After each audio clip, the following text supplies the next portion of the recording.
Hello everyone, नमस्कार। कैसे हैं आप सभी? आई होप आप सभी बहुत अच्छे होंगे। और जिनका भी आज एग्ज़ाम है या फिर आज के बाद ट्रिपल सी का एग्ज़ाम होने वाला है, तो आज हमने इस क्लास में 20 मोस्ट इंपॉर्टेंट प्रश्नों को शामिल किया है। इस पूरे सेशन को आपको देख करके जाना है।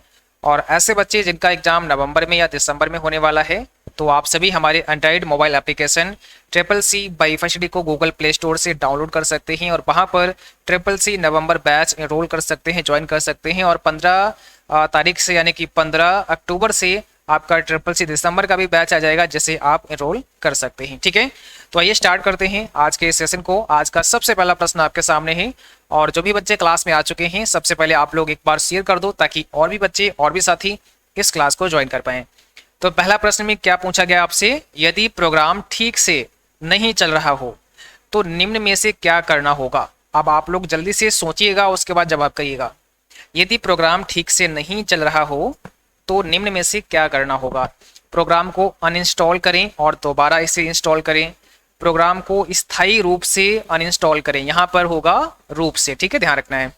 ऐसे प्रोग्राम को कभी भी इंस्टॉल ना करें, हार्ड डिस्क को बदलें। तो जल्दी से जवाब करिएगा सभी बच्चे। पहले क्वेश्चन का राइट आंसर क्या हो जाएगा? यदि प्रोग्राम ठीक से नहीं चल रहा हो तो निम्न में से क्या करना पड़ेगा? तो यहां पर आपका राइट आंसर है ऑप्शन नंबर पहला। देखिएगा, ध्यान से समझिएगा। तब आपको क्या करना पड़ेगा? प्रोग्राम को अनइंस्टॉल करें और दोबारा से इसे इंस्टॉल करें। ठीक है, प्रोग्राम को अनइंस्टॉल करें और दोबारा से इंस्टॉल करें। ऑप्शन नंबर होगा पहला। चलो भाई, सेकंड क्वेश्चन का जवाब करो। Microsoft Windows backup information file को सहेजने के लिए कौन सी फाइल फॉर्मेट का उपयोग किया जाता है, या कौन सी फाइल फॉर्मेट का उपयोग करता है? Microsoft Windows backup information file को सहेजने के लिए कौन से फाइल फॉर्मेट का इस्तेमाल करता है, उपयोग करता है? आंसर करिएगा। क्वेश्चन नंबर सेकंड आपके सामने है, बताइएगा क्या होगा इसका right answer. Option number C होगा wcat.wcat। ऑप्शन नंबर बी आपका राइट आंसर होगा, आपको ध्यान रखना है। ठीक है, यदि आपको किसी कंप्यूटर या सेवा का इस्तेमाल करने का अधिकार दिया गया है तो आपके पास कंप्यूटर या सेवा की डैश पहुंच होती है। क्वेश्चन नंबर थर्ड है आपके सामने। यदि आपको किसी कंप्यूटर या सेवा का इस्तेमाल करने का अधिकार दिया गया है तो आपके पास कंप्यूटर या सेवा की डैश पहुंच होती है। क्या? अमान्य, अतिक्रमी, अवैध या अधिकृत? देखो, आपको किसी कंप्यूटर या सेवा का इस्तेमाल करने का अधिकार दिया गया ना, आपको तो अधिकार दिया गया है किसी कंप्यूटर या किसी सेवा का इस्तेमाल करने का, तो आपके पास उस कंप्यूटर या सेवा की क्या होगी? अधिकृत पहुंच होगी। आपके पास अधिकार है ना, अधिकृत पहुंच आपकी होगी। ऑप्शन नंबर डी यहाँ पे करेक्ट होगा। ओके, चलिए क्वेश्चन नंबर 4 का जवाब करिएगा। FDDI का फुल फॉर्म, यहाँ पे FDDI डैश टोपोलॉजी का एक उदाहरण है। मीन्स FDDI किस टोपोलॉजी का एक एग्जाम्पल है, ये आपको बताना है। क्या होगा आपका राइट आंसर? FDDI किस टोपोलॉजी का एक उदाहरण है? FDDI का अगर आप फुल फॉर्म कभी पूछें तो याद रखना है फाइबर डिस्ट्रीब्यूटेड डाटा इंटरफेस होता है। फाइबर डिस्ट्रीब्यूटेड डाटा इंटरफेस इसका फुल फॉर्म होता है, ये आपको ध्यान रखना होगा। और ये रिंग टोपोलॉजी का एक एग्जाम्पल है। किसका? Ring topology. Option number first आपका राइट है। आपको बताना है निम्न में कौन सा एक प्रिंटर की समस्या नहीं है। कौन सा एक प्रिंटर की समस्या नहीं है?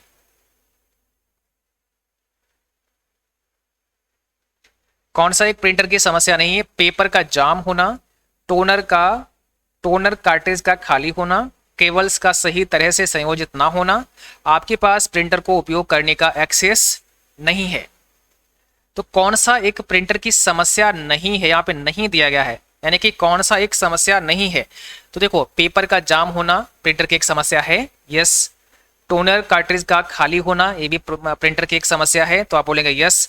केबल्स का सही तरह से संयोजित ना होना ये भी आपके प्रिंटर की एक समस्या हो सकती है। बट आपके पास प्रिंटर को उपयोग करने का एक्सेस नहीं है, ये समस्या नहीं हो सकती है ना। तो डी ऑप्शन हमारा करेक्ट होगा। सॉफ्टवेयर जैसे इंटरनेट एक्सप्लोरर और फायरफॉक्स को डैश के रूप में जानते हैं। ऐसे सॉफ्टवेयर जो कि इंटरनेट एक्सप्लोरर और फायरफॉक्स को डैश के रूप में जानते हैं, मीन्स किस के रूप में जानते हैं? ये आपके सिस्टम सॉफ्टवेयर होते हैं, ये आपके ब्राउजर होते हैं, ये एंटीवायरस होते हैं, या ये सर्च इंजन होते हैं? कौन कौन से सॉफ्टवेयर हैं? इंटरनेट एक्सप्लोरर और फायरफॉक्स। तो आप इन्हें क्या बोलेंगे? Option B browser. ये सभी आपके ब्राउजर होते हैं, ठीक है, ऑप्शन बी होगा आपका राइट आंसर।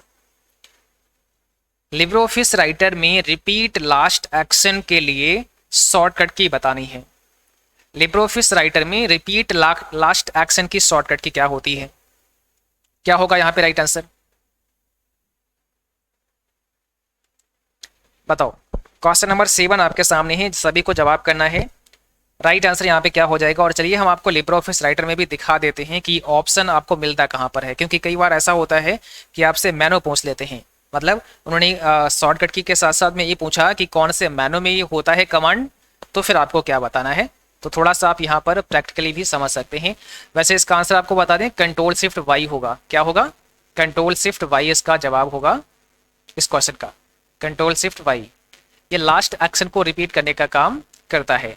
जब आप आते हैं लिब्रे ऑफिस राइटर में, यहाँ पर आप जाएंगे एडिट मेनू में, यहाँ पर देखिएगा अंडू जिसका शॉर्टकट के कंट्रोल जेड होता है, रेडो कंट्रोल वाई होता है, और रिपीट का यहाँ पे कंट्रोल शिफ्ट वाई होता है। तो ये होता है repeat last action, control shift by. जैसे अभी अभी कुछ आपने लिखा, फिर कंट्रोल शिफ्ट वाई अगर प्रेस कर देंगे तो वही दोबारा से रिपीट हो जाएगा, वही लिख जाएगा।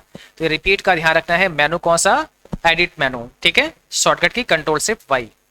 कट का कंट्रोल एक्स होता है, कॉपी का कंट्रोल सी होता है, पेस्ट का कंट्रोल वी होता है, पेस्ट स्पेशल भी आ जाता है एग्जाम में। तो पेस्ट स्पेशल के अंदर कई सारे ऑप्शन है। Paste unformatted text control alt shift और V, paste special control shift V, ठीक है।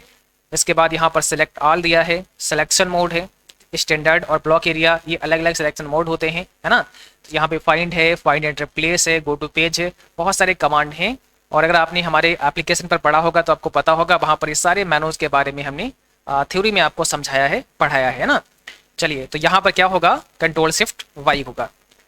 राइटर में साइड बार के किस आइकन से टेक्स्ट पर बोल्ड, इटैलिक तथा अंडरलाइन कर सकते हैं?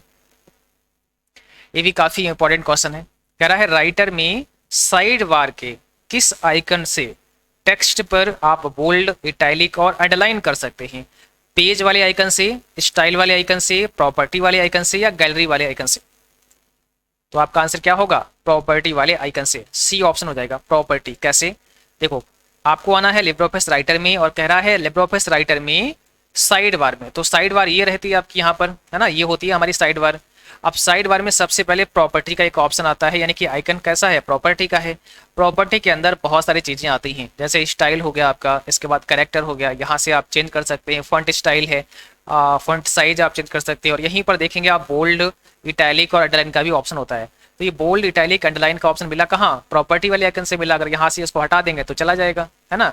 इसके बाद नीचे आप देखेंगे पेज का एक आइकन है, तो यहाँ पर पेज के बारे में पूरी सेटिंग होती है। पेज का फॉर्मेट कैसा रहेगा, उसका ओरिएंटेशन क्या रखना चाहते हैं, मार्जिन कितना रखना चाहते हैं, स्टाइल क्या रखना चाहते हैं, हेडर एंड फुटर क्या चाहते हैं, वो सब यहाँ से कर सकते हैं। इसके बाद में यहाँ से स्टाइल आती है, आप यहाँ से कोई भी स्टाइल अप्लाई कर सकते हैं जो भी आपको रखना है।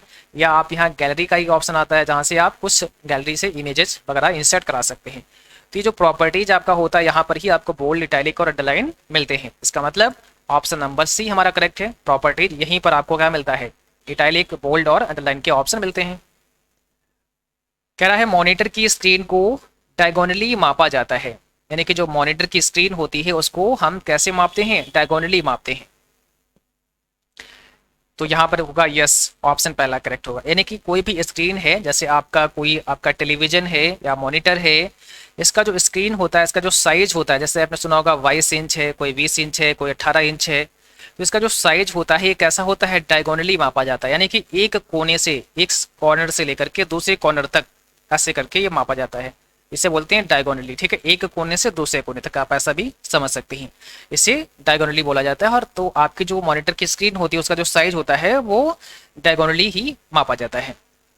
लिब्रे ऑफिस कैल्क में कौन सा एक सही फंक्शन नहीं है? कौन सा सही फंक्शन नहीं है? ऑप्शन देखो, सम, सबट्रैक्ट, एवीएस या सीलिंग। अब सही फंक्शन की बात की गई तो यहाँ पर सम तो है आपका, एवीएस भी है आपका, सीलिंग भी है आपका, बट सबट्रैक्ट नहीं है आपका, ये नहीं है आपका, ऑप्शन बी, ठीक है। ऑप्शन बी आपका राइट है, ये आपका करेक्ट नहीं है, सही फंक्शन नहीं है।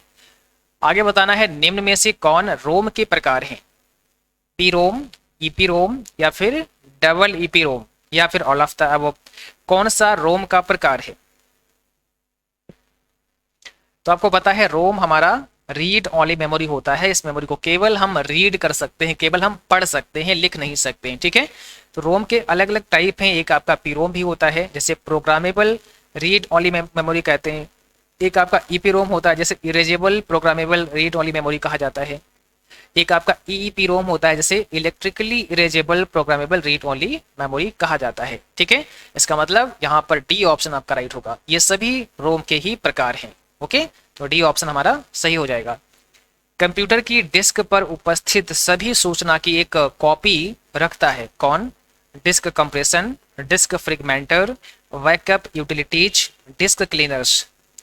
तो कंप्यूटर की डिस्क पर उपस्थित सभी सूचना की एक कॉपी कौन रखता है? ऑप्शन यहाँ पे क्या हो जाएगा? Backup utilities, option number C हो जाएगा आपका, बैकअप यूटिलिटीज।